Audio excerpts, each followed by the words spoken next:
Hello student, a very very good morning to all of you. तो क्या 10-30 degree का value आप भी रटते हैं? समझे नहीं है?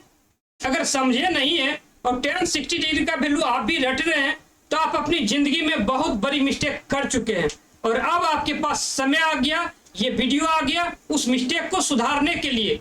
तो चलिए उस मिस्टेक को आप सुधार सकते हैं। आइए मेरे साथ बने रहे और उस मिस्टेक को सुधारें। तो चलिए 10-60 डिग्री का वैल्यू कैसे आता है हम लोग ड्राइव करके देखेंगे। आइए हम लोग 10-60 डिग्री का वैल्यू निकालने के लिए क्या करेंगे, तो एक समबाहु त्रिभुज बनाएंगे। समबाहु त्रिभुज कहने का मतलब है कि इसका तीनों भुजाएं जो आपस में कितना होगी, तो आपस में ये तीनों बराबर होगी। तो चलिए हम लोग इसका नामांकन कर देते हैं ए, बी और सी। तो हम लोग इसकी भुजाओं की लंबाई जो मानेंगे वो 1 यूनिट मानेंगे। अगर आप कुछ और भी यूनिट मानना चाहते हैं तो मान सकते हैं, लेकिन ध्यान ये रखेंगे कि समबाहु त्रिभुज है तो इसकी तीनों भुजाएं की लंबाई जो वो बराबर होना चाहिए। चलिए तो हम कैलकुलेशन आसान हो इसीलिए 1 यूनिट रखे हैं। आइए अब हम लोग क्या करेंगे, तीनों एंगल का डिग्री लिख देंगे। कितनी डिग्री का होगा, ये होगा 60 डिग्री और ये भी 60 डिग्री और ये भी 60 डिग्री। क्यों? क्योंकि ये समबाहु त्रिभुज है। समबाहु त्रिभुज की प्रत्येक कोण कितनी होती है, 60 डिग्री की। तो चलिए अब हम लोग क्या करेंगे, एक यहाँ से लंब खींचेंगे। आइए हम यहाँ से एक लंब खींच दिए तो ये कितना हो जाएगा 90 डिग्री। और अब इसके बाद इस भुजा की लंबाई ओ और बी की लंबाई कितनी होगी, सारे बच्चे हमें बताएंगे। ओ और बी की लंबाई,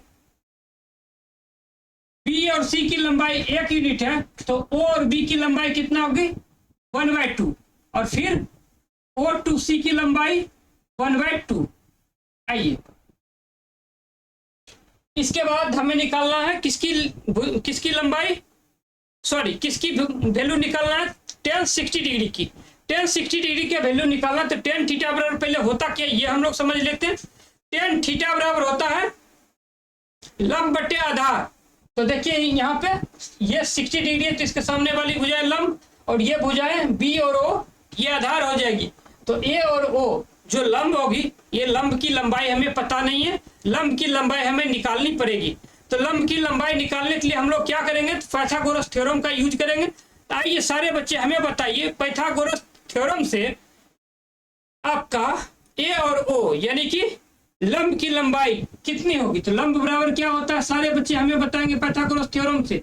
लंब बराबर कितना हो जाएगा, रूट अंडर कर्ण का स्क्वायर। सारे बच्चे सही बोले, कितना होगा रूट अंडर कर्ण का स्क्वायर माइनस आधार का स्क्वायर, कर्ण माइनस आधार का स्क्वायर। तो आइए हम लोग आधार का स्क्वायर कर दिए। तो कर्ण का वैल्यू आप लोग बताएंगे कितना है क्या, तो कर्ण की लंबाई 1 तो 1 का स्क्वायर माइनस आधार कितना है 1/2, 1/2 का स्क्वायर हम लोग कर देंगे। आइए 1/2 का हम लोग स्क्वायर कर दिए तो ये कितना हो जाएगा, सारे बच्चे हमें बताएंगे कितना हो जाएगा। ये 1 माइनस 1/4। सारे बच्चों को दिखाई दे रही है, हाँ दे रही है।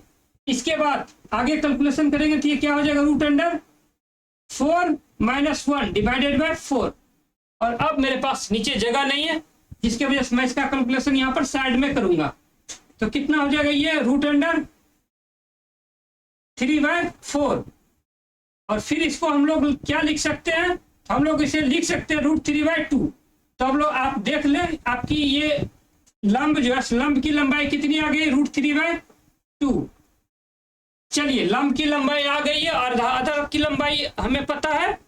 तो अब tan थीटा का वैल्यू निकालना पड़ेगा। तो tan थीटा बराबर क्या होता है, सारे बच्चे लिखेंगे tan थीटा बराबर क्या होता है। तो tan थीटा बराबर होता है लंब बटे आधार, लंब बटे आधार। तो सारे बच्चे लिखेंगे लंब बटे आधार और लंब की लंबाई हम लोग अब लिखेंगे, लंब कितना है रूट 3/2। तो हम लोग लिखेंगे रूट 3/2 और डिवाइडेड बाय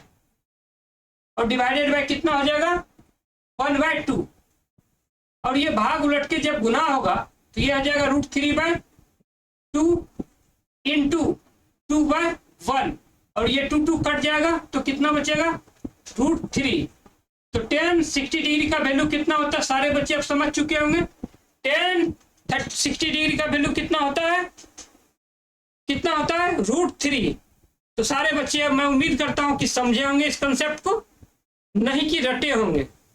तो चलिए, इसी तरह की और भी आपको कंसेप्ट सीखना है तो वीडियो में बने रहेंगे नेक्स्ट वीडियो में, और चैनल को सब्सक्राइब करेंगे, वीडियो को लाइक करेंगे और नोटिफिकेशन को ऑन करके रखेंगे। क्यों? क्योंकि अगर आप नोटिफिकेशन को ऑन करके नहीं रखेंगे तो फिर वीडियो जब आएगी तो आपको पता नहीं चलेगी, और नोटिफिकेशन ऑन करके रखेंगे तो नोटिफिकेशन आ जाएगी कि न्यू वीडियो आ चुकी है।